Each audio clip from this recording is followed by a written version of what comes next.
ಹಸುಗಳಿಗೆ ಬಸವಣ್ಣಂದು ತೀರ್ಥ ತಗೊಂಡಾಗ ಹಾಕಿರೆ ಎಲ್ಲ ಹೋಗುತ್ತೆ. ಅದಕ್ಕೆ ಹಾಲು ತಗೊಂಬಂದು ಕೊಡಬೇಕು. ಇಲ್ಲಿ ವೆಹಿಕಲಲ್ಲಿ ಓಡಾಡೋರಿಗೆಲ್ಲ ಬಸವಣ್ಣವರು ಒಂದು ಕರ್ಪೂರ ಹಚ್ಚಿ ಹೋದರೆ ಅವ್ರು ಯಾವುದೇ ರೀತಿ ತೊಂದರೆ ಆಗಲ್ಲ, ಆರಾಮಾಗಿ ಹೋಗಿ ಆರಾಮಾಗಿ ಬರ್ತಾರೆ. ಹೌದು, ಇವ್ರು ಹೇಳ್ತಿರೋದು ನಿಜ. ಅಷ್ಟೇ ಅಲ್ಲದೆ ನಾನು ಬೆಳಗ್ಗೆ 5 ಗಂಟೆಗೆ ಈ ದಾರಿನಲ್ಲಿ ಹೋಗ್ಬೇಕಾದ್ರೆ ಸುಮಾರು ಜನ ಬಂದು ಗಾಡಿ ನಿಲ್ಲಿಸಿ ಈ ದೇವರಿಗೆ ಭಕ್ತಿಯಿಂದ ನಮಿಸಿ ಹೋಗ್ತಾ ಇದ್ರು. ಸುಮಾರು ವರ್ಷಗಳಿಂದ ಈ ದಾರಿಲಿ ಓಡಾಡಬೇಕಾದ್ರೆ ಪ್ರತಿ ಸತಿನೂ ಕೂಡ ಈ ದೇವಸ್ಥಾನಕ್ಕೆ ನಾನು ನಮಸ್ಕಾರ ಹಾಕಿ ಹೋಗೋದು. ವಿಶೇಷವಾದಂತಹ ದೇವಸ್ಥಾನ. ಈ ದೇವಸ್ಥಾನದಲ್ಲಿರ್ತಕ್ಕಂಥದ್ದೇ ಶ್ರೀ ಬಸವೇಶ್ವರ ಬಸವಣ್ಣ ದೇವಸ್ಥಾನ. ಈ ದೇವಸ್ಥಾನಕ್ಕೆ ಸುಮಾರು ವರ್ಷಗಳ ಇತಿಹಾಸ ಇದೆ. ಅಷ್ಟೇ ಅಲ್ಲದೆ ಈ ಬಸವಣ್ಣನಿಗೆ ಹರಕೆಯನ್ನು ಕಟ್ಕೊಂಡ್ರೆ ಖಂಡಿತ ಫಲವನ್ನು ಕೊಟ್ಟೇ ಕೊಡುತ್ತೆ. ಅದಕ್ಕೋಸ್ಕರನೇ ಪ್ರತಿಯೊಬ್ಬರು ಕೂಡ ತಮ್ಮ ಹರಕೆಗಳನ್ನು ಈಡೇರಿಸಾದ್ಮೇಲೆ ಈ ದೇವಸ್ಥಾನಕ್ಕೆ ಗಂಟೆಯನ್ನು ಕಟ್ಟುವಂಥದ್ದು ವಿಶೇಷ.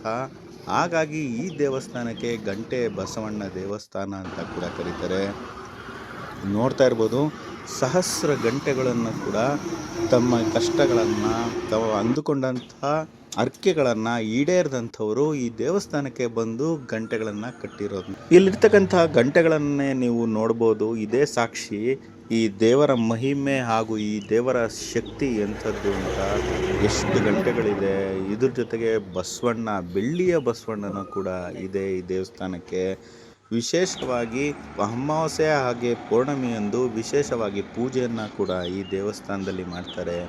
ಸಹಸ್ರ ಗಂಟೆಗಳನ್ನು ಕೂಡ ಇಲ್ಲಿ ಬಂದು ಕಟ್ಟಿ ತಮ್ಮ ಇಷ್ಟಾರ್ಥಗಳನ್ನು ನೆರವೇರಿಸ್ಕೊಂಡಿದ್ದಾರೆ.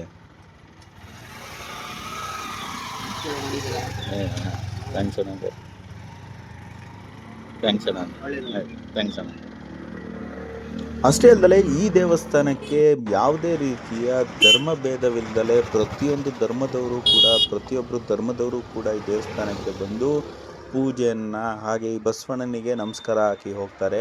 ಈ ದೇವಸ್ಥಾನ ಇರ್ತಕ್ಕಂಥ ಜಾಗ ಮುದಿಗೆರೆ ಅಂತ. ಬೆಳಗ್ಗೆ 5 ಗಂಟೆಗೆ ಬರ್ತೀವಿ. 5 ಗಂಟೆಗೆ ಬಂದು ಎಲ್ಲ ಕ್ಲೀನ್ ಮಾಡ್ಕೊಂಡು ಬಂದವರಿಗೆ ತೀರ್ಥ ಕೊಟ್ಕೊಂಡು ಹೂವು ಹಾಕ್ಬಿಟ್ಟು ಆಮೇಲೆ ಅಭಿಷೇಕ ಮಾಡಿ. ತಾವು ಎಷ್ಟು ವರ್ಷದಿಂದ ಮಾಡ್ತಿದ್ದೀರಾ? ನಾವು 10 ವರ್ಷದಿಂದ ಮಾಡ್ತಾ ಇದ್ದೀವಿ. ಮೊದಲು ನಾವೇ ಮಾಡ್ತಿದ್ವಿ, ಮಧ್ಯೆ ಬಿಟ್ಟಿದ್ದು. ಈಗ 10 ವರ್ಷದಿಂದನೂ ನಾವೇ ಮಾಡ್ತಾ ಇದ್ವಿ. ಮೊದಲಂದ್ರೆ ಎಷ್ಟು ವರ್ಷ ಮಾಡಿದ್ವಿ? ಮೊದಲು ಚಿಕ್ಕ ಹುಡುಗ, ಇನ್ನು ಅವಾಗ ಸ್ಕೂಲ್ ಹೋಗ್ತಿದ್ದೆ. ತಮ್ಮ ಹೆಸರಣ್ಣ? ಜಗದೀಶ್ ಅಂತ. ಜಗದೀಶ್. ಇದೆ ಗುಬ್ಬಿಯವರೇ? ಮುದಿಗೆರೆ ಗುಬ್ಬಿ ತಾಲೂಕು. ತುಮಕೂರಿಂದ 16 ಕಿಲೋಮೀಟರ್, ಗುಬ್ಬಿಯಿಂದ 3 ಕಿಲೋಮೀಟರ್. ಡೈಲಿ ಅಲ್ಲಿಂದ ಬಂದು ಇಲ್ಲಿ ಮಾಡ್ತೀವಿ. ಇಲ್ಲಿ ಹತ್ರ 1 ಕಿಲೋಮೀಟರ್ ಆಗುತ್ತೆ. ಹಸುಗಳಿಗೆ ಬಸವಣ್ಣಂದು ತೀರ್ಥ ತಗೊಂಡಾಗ ಹಾಕಿರೆ ಎಲ್ಲ ಹೋಗುತ್ತೆ. ಅದಕ್ಕೆ ಹಾಲು ತಗೊಂಬಂದು ಕೊಡಬೇಕು. ಏನಾಗಿದ್ರೆ ಉಣ್ಣೆಗಳು ಹತ್ತಿರೆ ಅದಕ್ಕೆ ಹಸುವಿನಿಂದ ಹಾಲು ತಗೊಂಬಂದು ಕೊಟ್ಟು ಇದನ್ನ ತೀರ್ಥ ತಗೊಂಡಾಗ ಹಾಕಿರೆ ಎಲ್ಲ ಉಣ್ಣೆಗಳೆಲ್ಲ ಹೋಗ್ತವೆ. ಇವಾಗ ಹರಕೆ ಗಂಟೆಗಳು, ನೀವೇನಾರು ಹರಕೆ ಮಾಡ್ಕೊಂಡು ಹೋದ್ರೆ ಗಂಟೆಗಳು ಸಾವಿರಾರು ಗಂಟೆಗಳು ಇದಾವೆ. ಬೆಳ್ಳಿ ಬಸವಣ್ಣ 70 kg ಬೆಳ್ಳಿದ ಬಸವಣ್ಣ ಐತೆ, ಮೆರವಣಿಗೆ ದೇವರು.